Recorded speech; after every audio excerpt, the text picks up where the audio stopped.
stand up. You can't put a microphone in front of me either. Okay. Welcome, everybody. We are so very blessed. We're very blessed by exploring the powerful teachings of science of mind and our new thought spirituality, which we're going to be doing all of September. And we do this when we practice to lead a life rich in meaning and love and peace and harmony and well-being, in fulfillment. We need to put our words into action. More than 2,500 years ago, one of the holiest of holy, the one who was awake, we explored that last week, the Buddha, that's what it means. The one who was awake. And he wrote this, he said this, I don't know if he wrote it, but he said this: however many holy words you read, however many you speak, what good will they do if you do not act upon them?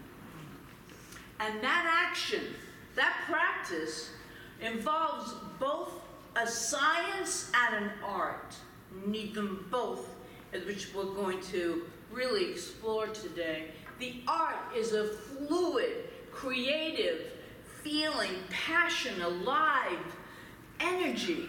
And the science part is a method, a formula, repeatable, reliable, and relatable, systematic. We do have a science, a method behind all of science of mind. And if you've studied in depth like our practitioners and ministers do, they know how it works. And I think most of you know how it works when you work it. You gotta work it.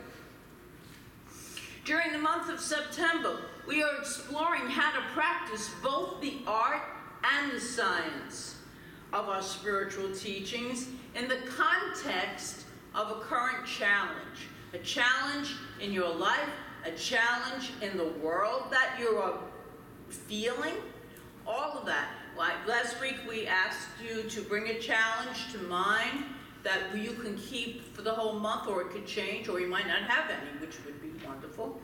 But pray for the world then. Last Sunday I asked you to be aware of that. Today we're going to apply the art and the science of conscious creation to that challenge by looking at how you create your day, how you create each and every day, because it's your life and it starts now, how you're creating your day in the face of no matter what challenge is going on for you. There are 6 letters in the word create, and we're going to use each letter as a reminder of a 6-day practice that we can use every day. And we can bring the art and the science to our lives, to our spiritual living. And they are everyday practices that will truly help us. So they will help us remove blocks that might be in our way. When we say blocks, it's an energy, a thought block that might be in our way of it, experiencing a great life. Live in the flow. Deepen into a higher truth. And we explored last week what those higher truths were. And if you didn't see them, they're all on YouTube under my name, so you can go back and watch them. Understanding your intrinsic worth. We don't even know how much we are truly worth. We are powerful beings of creation. That's what we are. And to move to fulfillment. 6 practices that we will be unveiling this morning as we move through this talk. The first one is C. Calm your mind. Something I have to practice that one. When a student asks Ramana Maharishi, a great Hindu sage, what stands in the way of my knowing myself? or God. He shut back your wandering mind. Well, mind's not wander. I mean, I'm doing one thing and I'm thinking about 20 others. So this is about being really present to the thought that you're having. And it's really normal that the mind wanders, since we know 60,000 or more thoughts a day is a lot of thoughts. And they're going on, and they're going on, and most of the time we're not even aware of it. So that's normal, but we can train our minds. We can train them on any one thing for an extended period of time. You train it with persistent and continuous action to bring it back to whatever that you really want to be focused on. As you do this, your mind sharpens. It will keep you from wandering, and it would be a much calmer mind if we focused on the one important thing, and to train our mind to do that. And it's like anything else, it's practice, practice, practice. The more we practice anything, the better we get. In The Science of Mind, Dr. Ernest Holmes writes, this is on page 246, we should read, study, think, meditate upon those statements that tend to calm, to give poise and confidence, and erase all thoughts of fear and tension. We should think of ourselves as being surrounded by a perfect life and poised in the eternal calm. We are in a sea of untroubled waters of life from which we may drink freely. We are in a sea of untroubled waters in life. That's such a wonderful place to be, right? There's so much going on in the world that it can be a little challenging, but that's what we're focusing on. Using this art and science to apply it to our everyday lives. And this art of calming the mind is what meditation is all about. This is why meditating in the morning or in the evening, whenever you want, I find the morning best, is so pertinent to our well-being. Focusing on the one thing and returning to it again and again trains the mind to be calm. Because our mind, in meditation, we know it can wander off. What's that noise outside? What's that? And we have all these different things that go on. And it's take the breath and return. Take the breath and return. This stillness and calmness of mind doesn't just occur when you're meditating, but it moves, after a while, it moves into your everyday life. And so that's where the prayer without ceasing is. And you'll see that a little bit more later on with our affirmations. It remains calm even in the midst of challenge, which is really a discipline, I would think. And I know. In his wonderful book, Meditation, a great spiritual teacher, C.R.E.A.T.E, suggests that we select a sacred text, something that we can repeat over and over again throughout our day, and it brings us back to center. But here's the catch. That's where the training begins. We have to remember to do that. When our mind wanders, and it surely will, we will go back to that passage. So here's a passage that I think is really strong, and if we use this every day, this is in Science of Mind, page 185, for those of you that actually write the page numbers down. Perfect God within me, perfect life within me, which is God.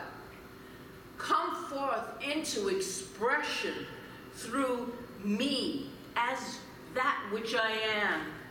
Lead me into ever paths of perfection and cause me to see only good. To have something that you can use throughout the day. That's why affirmations are so powerful. I've had meditations where I've never got through the entire thing. But every time I returned to the beginning, I was building my mind, building that mental muscle. We have mental muscles, why not? We have mental muscles that once we start putting them into action, they actually become much stronger. And we remember these things. We remember that we are not only children of God, we are God. The power that we hold in us is pure creation. Pure creation. The late Vietnamese monk Thich Nhat Hanh just passed away. And I know a lot of you have heard this meditation, and it really is beautiful. So he said, breathing in, and you take the breath, I calm my body. Breathing out, I smile. Dwelling in the present moment, I know this is a wonderful moment. So let's do that. So close your eyes. Breathing in, I calm my body.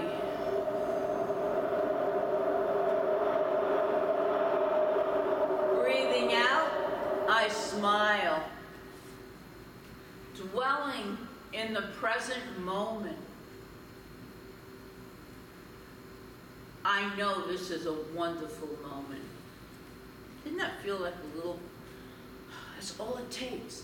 As we said in our Thursday night class, our last class in the Four Agreements, which was so wonderful, the pause, the great pause in life.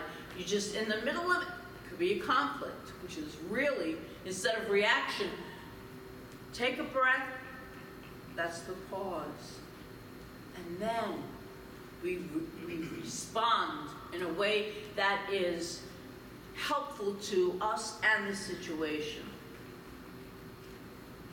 So my friends, begin your day with meditation. That cannot be strongly urged anymore, but one that calms not only your mind, but your heart and your soul and your very physical being. And it trains your mind to focus and then to engage in the art and science of this spirituality. This is learning, this is one of the techniques, and it is needed in your day, truly. So let's take the R, C.R.E.A.T.E. Remember who you are. Remembering who you are. And I don't mean by your first name, I mean who you really are. A divine being of light. That's who you really are. The key to Jesus' power was that he constantly was called to remembrance. A remembrance of who he was, rather than seeing his limitations, he saw himself one with God. He saw that the Father and I are one. In his remembrance, he said, glorified through me, the glory which I had with thee before the world was. We came in as these beautiful beings of light. We will exit this human realm as these beautiful beings of light. He was obviously remembering who he was when he said before Abraham, I am. I am that I am. These are all poetic ways of saying that at the very core of our beingness, the infinite and eternal presence resides. It's there all of the time. In Living the Science of Mind, Dr. Holmes tells us again, we are compelled to think of the Spirit either apart from us or within us. This is important. If apart from us, there is no way to find it. If it is within us, which it is, there is no way to escape the divine fact. he says unfoldment and not search is what's needed. That's powerful. Unfolding who we are is finding the truth, the fulfillment, the happiness of life. Searching for it through teachers, through books. That's all nice. It's uplifting and confirming. But the truth is within each and every one of us, waiting to be accessed, waiting to be recognized.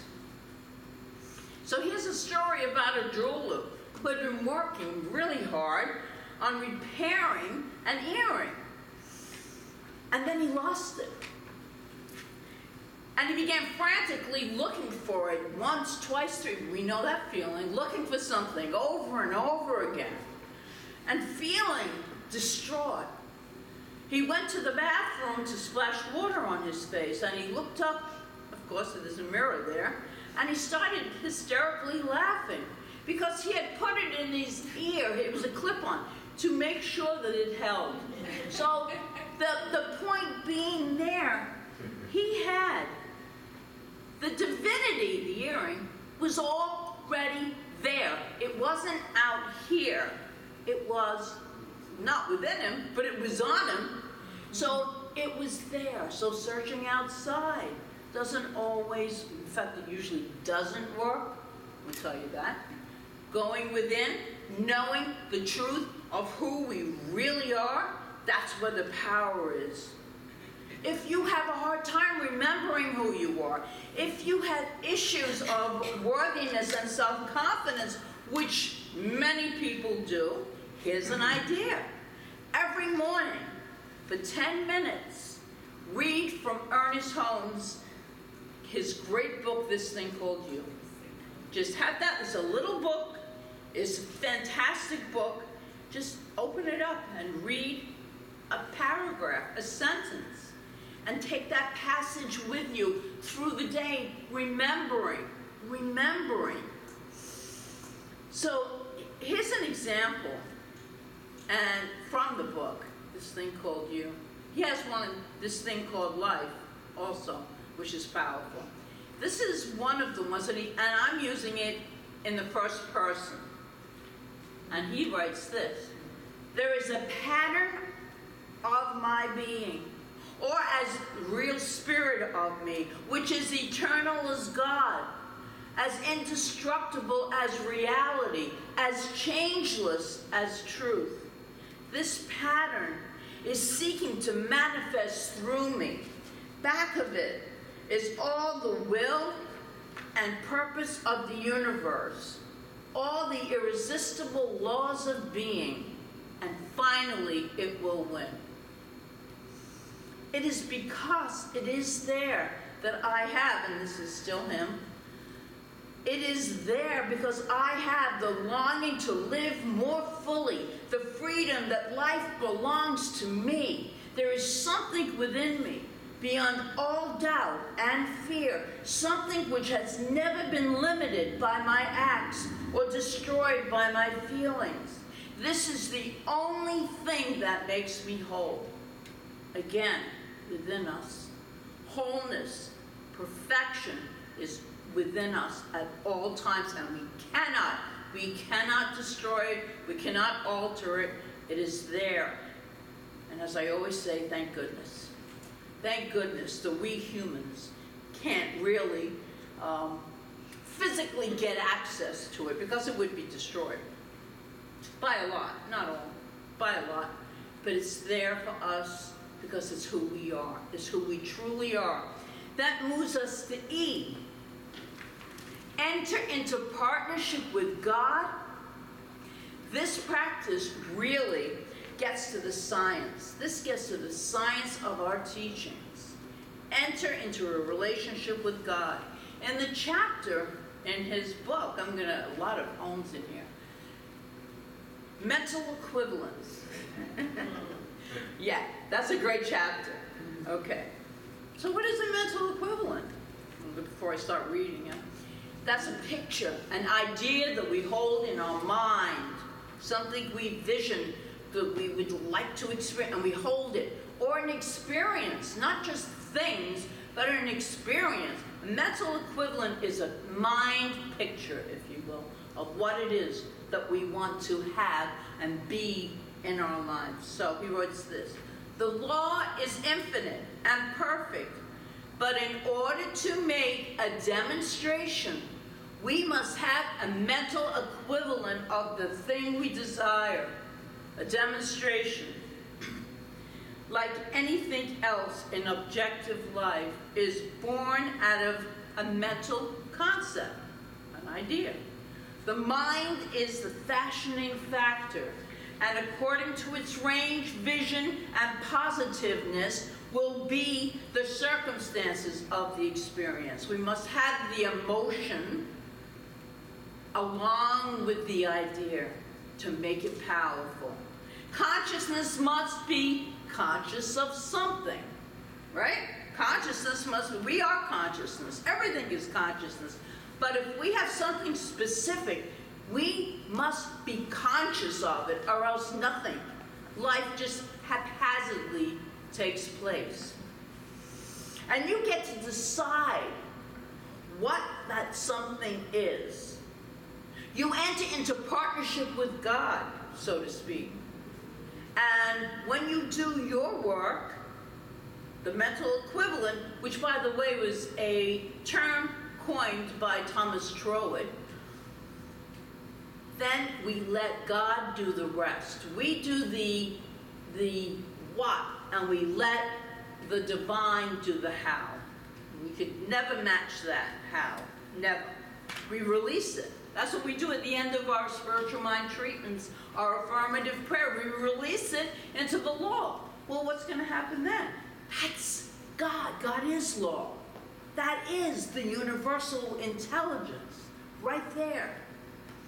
And that brings us into A of C.R.E.A.T.E, affirmations. Keep yourself on track with your mental equivalent throughout the whole day by using powerful statements of truth, otherwise known as affirmations. They are statements of truth, such as, here's just a few. There is one infinite intelligence that governs, guides, and guards me. Everything necessary to the full and complete expression of joy is mine now. Or, I am dynamic, vibrant, and radiant health. I have plenty to spend, to spare, and to share. There is one life. That is God's life. That is my life now. I am living that great life that I had the mental equivalent of. And I basically am, personally, because I held it in my vision for so long. Once I got clear, we must be clear what it is we want to experience, because that's it. It's the experience of it. Yeah, the things are wonderful. I love things. I say that. I love things. But the feeling of fulfillment, of joy, of peace, of love, of harmony, that is the true gifts of life. That's the true gifts of life. What affirmations of truth you use or create regarding the challenge, issue, situation that we've asked you to think about in your life, if you have any, or in the world. If you immediately turn to those words just for a moment, right now, the words of your affirmation, make them apply to whatever the challenge is, or allow them to apply. If you feel insecure, God always has my back. The universe always supports me. Use that one over and over. I like mine short and simple. I'm not going to remember a whole long passage. Just not going to. But the short and simple and powerful that I can believe and that applies to my life. So far, we've created our day with C, calming our minds, E, R, remembering who we are. E, entering into partnership with God.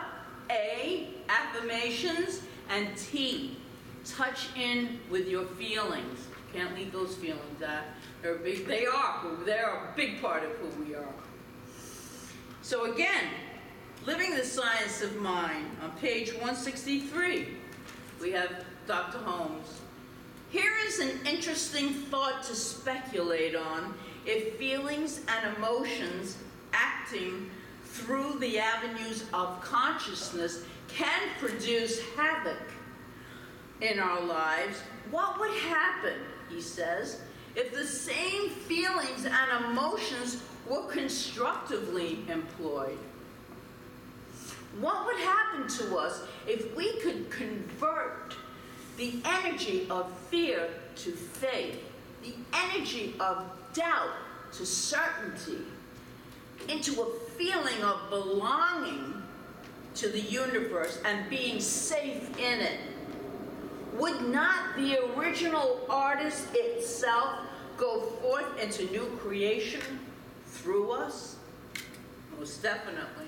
You know, it's been a year now, and I have had a fly with me wherever I go. And for those who can't see it, it's like all over my face. So I don't want to say the fly is my spirit insect, but wherever I go, there's a fly. Okay, so watch the fly. Listen to me, but the fly is really funny. Okay, I digress, but it's kind of hard not to. I feel like it's going to go in my mouth soon. Okay. So, my friends, during the course of the day, touch in with your feelings. What are you feeling?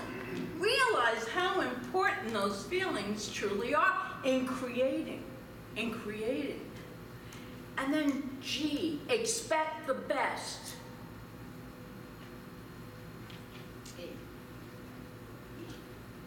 No, that's 6.